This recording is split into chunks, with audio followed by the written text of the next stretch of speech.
This is an RNIB talking book. The Conquest of Happiness by Bertrand Russell. By kind permission of the author and the publishers Messrs. George Allen and Unwin Limited. Funding for the conversion of this talking book title has been supplied by the Heritage Lottery Fund. 379. The Conquest of Happiness by Bertrand Russell. Practical wisdom leading to happier living is not so difficult to achieve as we might think, and the author's advice is a stimulant to all of us who feel hard-pressed. This book is copyright. The copyright owners have allowed the book to be recorded, without fee, by the Royal National Institute for the Blind's Talking Book Service, England. It's read by David Brown. But before I read it, you may be interested to hear of some of the criticisms on the flyleaf. For example, the Manchester Guardian says about this book, "Happiness comes partly from within, partly from without. This book deals only with the former part. Every person, given good health and the necessities of life, ought to be happy.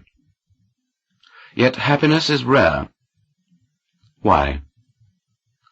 Bertrand Russell, who's recognized as one of the leading minds of our generation, propounds the solution and discusses the manner in which the mind may be directed so that happiness ensues. As literature, Mr. Russell has written nothing better. It's full of wisdom. That was the Manchester Guardian.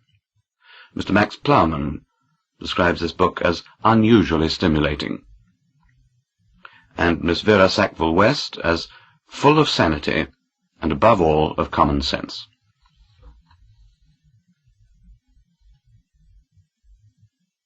The Conquest of Happiness by Bertrand Russell.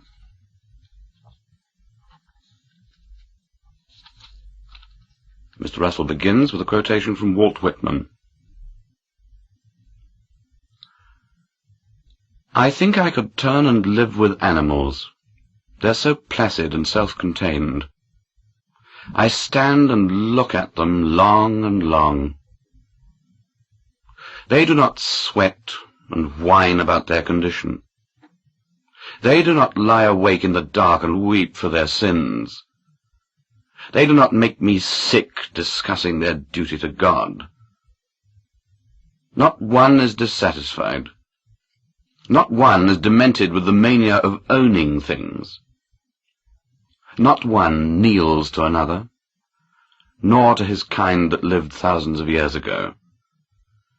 Not one is respectable or unhappy over the whole earth."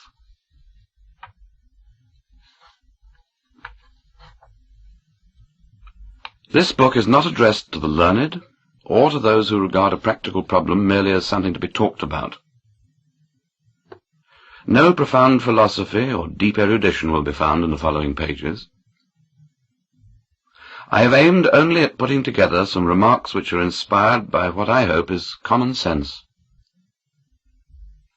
All that I claim for the recipes offered to the reader is that they are such as are confirmed by my own experience and observation, and that they have increased my own happiness whenever I've acted in accordance with them. On this ground I venture to hope that some among those multitudes of men and women who suffer unhappiness without enjoying it may find their situation diagnosed and a method of escape suggested. It is in the belief that many people who are unhappy could become happy by well-directed effort that I've written this book.